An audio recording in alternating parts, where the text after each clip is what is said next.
Hi, this is Brian with Coal Creek Adult Education Center. We just thought we would put together this video and post it to the website, answering some of the most common questions that we get about earning your high school equivalency diploma here in the state of Colorado. I probably get 2 or 3 calls a day that say, what do I do? How do I get started? Because the process is kind of daunting if you don't know what's happening. Often people will call large institutions or try to call the state, and then they have a really hard time getting good information. So we thought we'd post it here just to save some time for you. If you feel like it's time to get your high school equivalency diploma, go ahead and give us a call. We can help you answer any of those questions that you don't get answered here in the video. But we're definitely the right place for you to go to get any of those questions answered. So a lot of times, most of the time, when I get a call, somebody says, hey, I want to get my GED. What do I do? How do I get my GED? Well, you no longer get a GED. What you get is a high school equivalency diploma, and that high school equivalency diploma is issued to you by the Department of Education in the state of Colorado. It is something that is approved by the state of Colorado and gives you the exact same benefit that a traditional high school diploma would give you. Now, in order for them to give that high school equivalency diploma, you need to demonstrate a certain level of knowledge, and they do that by accepting the results of a test. The GED is one of those tests. So you no longer earn your GED like you did in the old days. Now you earn your high school equivalency diploma, and you can take the GED test. So you take the GED test, they send those results over to the state of Colorado. State of Colorado issues you your high school equivalency diploma. So the GED is not the only option that you have here in the state of Colorado. There's another test called HiSET. That's capital H-I and then capital S, capital E, capital T, HiSET. And the HiSET meets the exact same standards set forth by the state of Colorado. Same standards that the GED meets. Same thing. If you pass all the parts of the HiSET sends that information over to the state of Colorado. State of Colorado issues you a high school equivalency diploma. And then there's a third test called TASK. It's capital T, capital A, capital S, capital C. Same thing. The TASK meets the same standards that the GED and the HiSET.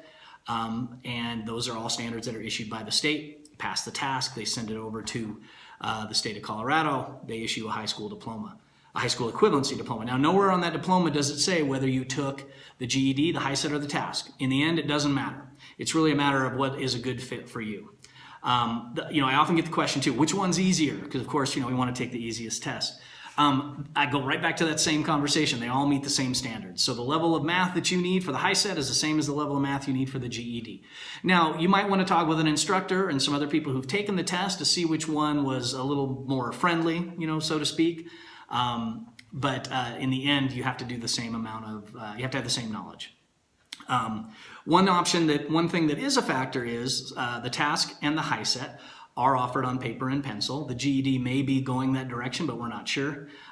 But if you're not comfortable on a computer, if you don't feel like you want to take the whole test and you can't keyboard and all of those things, then you may want to choose one of the options that has a paper pencil version.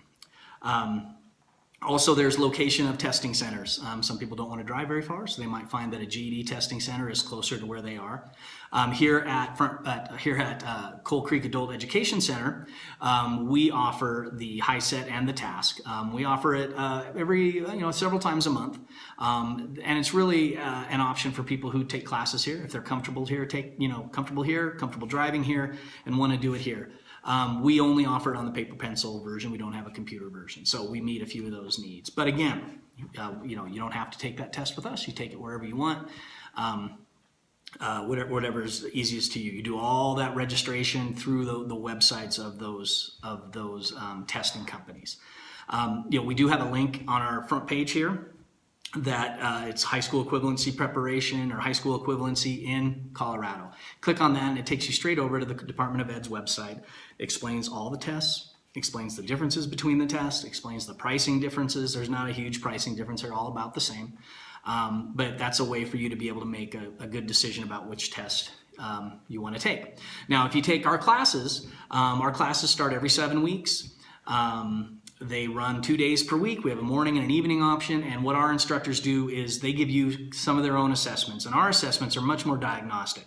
Our assessments want to figure out what you're missing, where the gaps are, and gaps in your knowledge, and then we help you fill those gaps.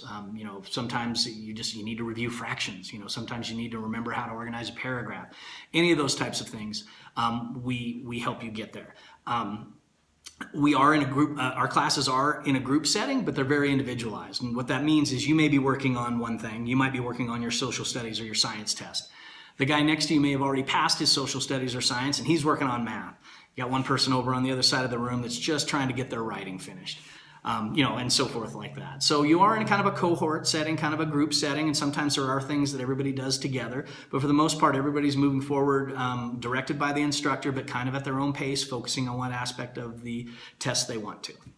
So that's all. I hope that answered some of your questions. Go ahead. You can click on our website, send us an email, or give us a call at any time if you have other questions that we can help clarify. I know very often when people call larger institutions, or they try to call the school districts, or they try to call the community college or the Department of Education, you kind of get the runaround. It's hard to find somebody that knows any of those answers. So feel free to call us, and we'll spend a few minutes talking with you on the phone and answer some of those questions. So we hope to see you soon. Thanks so much for watching.